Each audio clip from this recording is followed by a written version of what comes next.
انسان کے ساتھ 5 ضرورتیں لگی ہوئی ہیں۔ کھانا انسان کی ضرورت ہے، لباس انسان کی ضرورت ہے، گھر انسان کی ضرورت ہے، سواری انسان کی ضرورت ہے، شادی انسان کی ضرورت ہے۔ 5 ضروریات انسانوں کے ساتھ لگی ہوئی ہے۔ اب ان ضرورتوں کو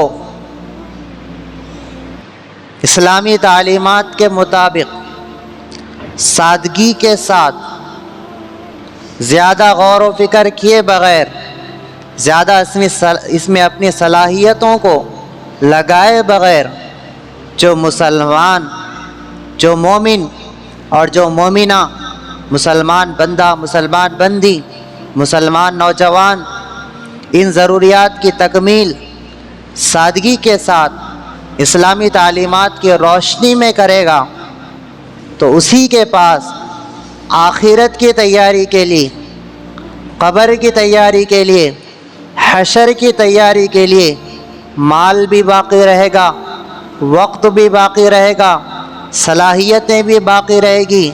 اس تعلق سے وہ غور و فکر اور سوچنے والا بنے گا، فکر مند رہے گا۔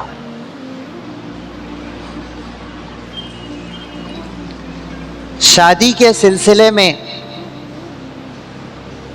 ہمیں کیا تعلیم دی گئی، ہمیں کیا سکھلایا گیا، اس کو جاننا بھی بے حد ضروری ہے، کیونکہ شادی یہ من وجہ عبادت ہے، ایک طریقے پر یہ معاملہ ہے، یہ عبادت بھی ہے، یہ خرید و فروخت بھی ہے، یہ معاملہ بھی ہے اور عبادت بھی ہے۔ اور شریعت اسلام معاملات میں بھی حرام سے بچنے کا، سود سے بچنے کا، جھوٹ سے بچنے کا اور رشوت سے اور دھوکہ دہی سے بچنے کا ہمیں حکم دیا ہے۔ اور عبادت میں بھی غیروں کی نقالی، یہود و نصارہ کی نقالی، غیر مذہب والوں کی نقالی سے بھی ہمیں بچایا ہے۔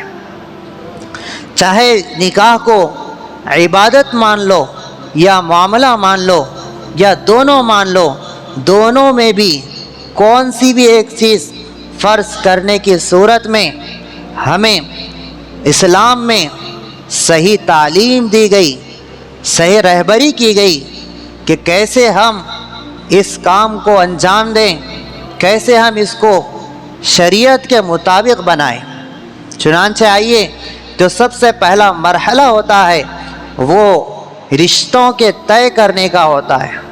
حضرت ابو ہریرہ رضی اللہ عنہ سے آپ علیہ السلام نے فرمایا، تنکح المرأۃ لاربع، اے ابو ہریرہ، کسی عورت سے 4 وجہ سے نکاح کیا جاتا ہے عام طور پر۔ لمالہا، اس کے مال کو دیکھ کر نکاح کا پیغام دیا جاتا ہے۔ ولحسبہا، اور اس کے خاندان کو دیکھ کر، اس کے حسب و نسب کو دیکھ کر رشتہ طے کیا جاتا ہے۔ اور فرمایا ولجمالہا، اور اس کی خوبصورتی کو بنیاد بنا کر نکاح کا پیغام دیا جاتا ہے۔ پھر فرمایا ولدینہا، کچھ لوگ ایسے ہوتے ہیں جو دین کو بنیاد بنا کر رشتہ وہاں بھیجتے ہیں اور وہاں رشتہ طے کرتے ہیں۔ پھر آپ علیہ السلام نے فرمایا کہ دنیا داروں کی طرح باقی 3 چیزوں میں مت پڑو، یعنی مال کو دیکھ کر، حسب و نسب کو دیکھ کر، جمال کو دیکھ کر نکاح مت کرو، بلکہ آپ علیہ السلام نے فرمایا فاظفر بذات الدین، کسی عورت، کسی بچی، کسی لڑکی کی دینداری کو دیکھ کر اس سے نکاح کرو اور اس نکاح کے ذریعے کامیاب ہو جاؤ۔ تو اسلام یہ کہتا ہے کہ دین کو بنیاد بنایا جائے، دیگر چیزوں کو بنیاد نہ بنایا جائے، کیونکہ دین زندگی میں ہوگا تو پھر نکاح ہمارے لیے سکون کا ذریعہ، خوشحالی کا ذریعہ، امن کا ذریعہ اور خدمت کا ذریعہ اور ایک دوسرے کی مدد کا ذریعہ بنے گا۔ اگر دین کو بنیاد نہیں بنایا گیا، صرف مال کو دیکھ کر، جمال کو دیکھ کر، حسب و نسب کو دیکھ کر رشتہ اگر طے کیا گیا تو پھر وہ رشتے کا باقی رہنا اور اس رشتے کے ذریعے سے آپس میں ایک دوسرے کو فائدے کا پہنچنا کوئی گارنٹی نہیں ہے، کوئی بھروسہ نہیں ہے، کیونکہ آخرت کی تیاری کے اعتبار سے بھی میاں بیوی کا آپس میں ایک دوسرے کا مددگار ہونا ضروری ہے۔ آپ علیہ السلام، اللہ تعالیٰ نے قرآن مجید میں ایمان والوں کی صفات بیان فرمائی تو فرمایا المؤمنون والمؤمنات بعضهم اولیاء بعض، کہ بعض مومن مرد اور بعض مومن عورتیں یہ آپس میں ایک دوسرے کے دینی مددگار ہیں۔ دیندار آدمی، دیندار لڑکا یا دیندار لڑکی، بے دینوں میں اگر رشتہ طے ہوتا ہے تو پھر ان کا دین پر چلنا مشکل ہو جاتا ہے جو دیندار ہیں۔ تو رشتے کے طے ہونے میں دینداری کو ترجیح دی جائے، دین کو مقدم رکھا جائے، اخلاق کو مقدم رکھا جائے۔ رشتہ طے ہو چکا، طے ہونے کے بعد شادی کس طرح ہو؟ آپ علیہ السلام نے کون سی شادی کو بہتر فرمایا ہے اور کون سے نکاح میں برکت آپ نے فرمائی ہے؟ تو آپ علیہ السلام نے فرمایا جس نکاح میں کم خرچ ہو اس نکاح کے تعلق سے آپ علیہ السلام نے فرمایا کہ اس میں برکت رکھی گئی ہے۔ اعظم النکاح برکتاً ایسرہ مؤونتاً، جس نکاح میں، جس شادی میں کم خرچ ہو، سادگی کے ساتھ جو شادی ہو رہی ہو، اس میں اللہ نے برکت رکھی ہے۔ شادی یہ بہت آسان چیز تھی حضور اکرم صلی اللہ تعالی علیہ وسلم کے زمانے میں، صحابہ کے زمانے میں، یہ آج بہت مشکل بن چکی ہے۔ اس کی وجہ صرف اور صرف ہم نے اس معاملے میں، اس عبادت میں سنت طریقے کو ہم نے چھوڑ دیا ہے۔ جتنی شادی کی رسمیں ہیں یہ سب ہندوانہ رسمیں ہیں، غیروں کی رسمیں ہیں، یہ مسلمانوں میں داخل ہو چکی ہیں۔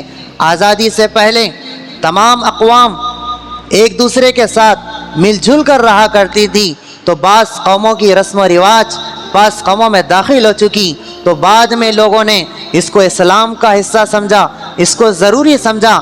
اگر یہ رسم و رواج اگر نہیں ہوں گے تو پھر ہماری شادی میں نقصان ہوگا، ایسا لوگوں کے ذہن بن چکے ہیں، جبکہ نفع اور نقصان کا تعلق کسی رسم سے نہیں ہے بلکہ اللہ کی ذات سے ہے۔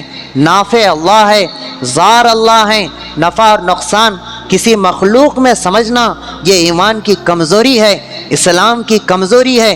نفع اور نقصان کو صرف اور صرف اللہ کی ذات سے سمجھنا یہ کامل ایمان والے ہونے کی علامت ہے۔ کون سی بھی ایک رسم، چاہے شادی سے پہلے کی رسمیں ہوں یا شادی کے بعد کی رسمیں ہوں، ایک روایت بتائیے کہ فلاں صحابی کے جماگی میں یہ واقعہ پیش آیا تھا، حضرت علی رضی اللہ عنہ کی سانچک میں یہ واقعہ پیش آیا تھا، حضرت فاطمہ کے رسم میں یہ واقعہ پیش آیا تھا، کوئی ایک روایت نہیں بتا سکتا، تو پھر ہم کدھر جا رہے ہیں؟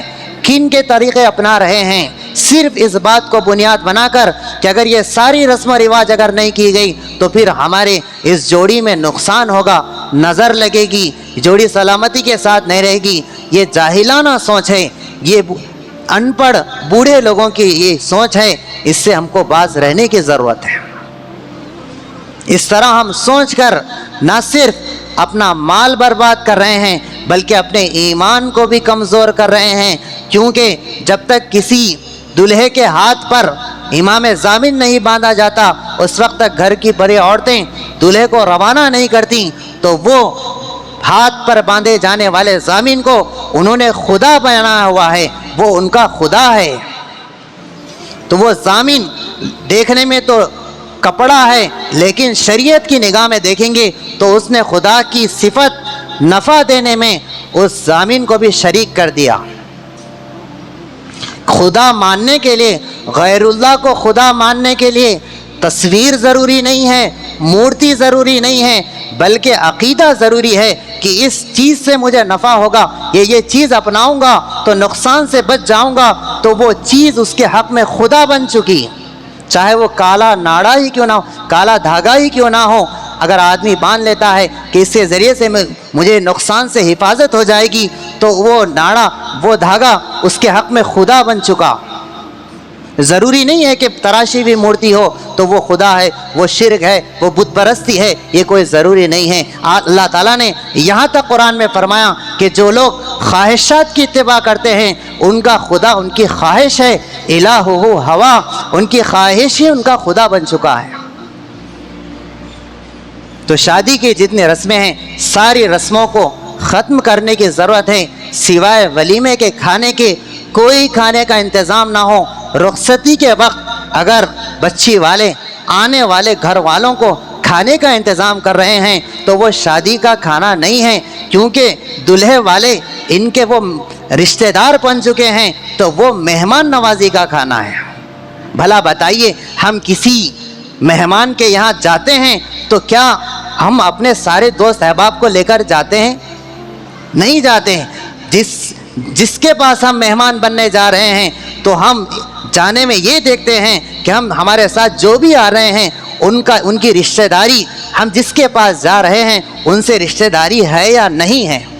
اگر رشتہ داری ہوتی ہے تو ہم ان کو ساتھ لے لیتے ہیں، اگر رشتہ داری نہیں ہوتی ہے تو ہم یہ کہہ کر انہیں لوٹا دیتے ہیں کہ آپ سے ان کا کیا رشتہ ہے، آپ ہمارے ساتھ ہمارے مہمان کے پاس کیوں آنا چاہتے ہیں، آپ کی صحیح وہاں خاطرداری نہیں ہوگی، وہ لوگ تو آپ کو جانتے بھی نہیں ہیں۔ تو ایسے ہی معاملہ رخصتی کے وقت ہونا چاہیے، دلہن کو لانے کے وقت ہونا چاہیے کہ بچے کے صرف رشتہ دار جائیں اور لے کر آئیں۔ اگر وہ لوگ وہاں کھانے کا انتظام کر رہے ہیں تو وہ بطور مہمان نوازی ہے، وہ شادی کا کھانا نہیں ہے۔ وہ کھانا کھانے میں کوئی حرج نہیں ہے، بشرطے کہ اس میں دوست احباب نہ ہو، صرف گھر کے، خاندان کے، اس بچی سے جس کا رشتہ اب بن چکا ہے، ایجاب و قبول کے بعد، نکاح کے بعد وہ لوگ جا کر لا سکتے ہیں اور وہ کھانا کھا سکتے ہیں۔ دیگر لوگوں کے لیے بارات لے جانا، 100-200 لے جانا اور اس کی مانگ رکھنا، یہ بچی والوں پر ظلم ہے۔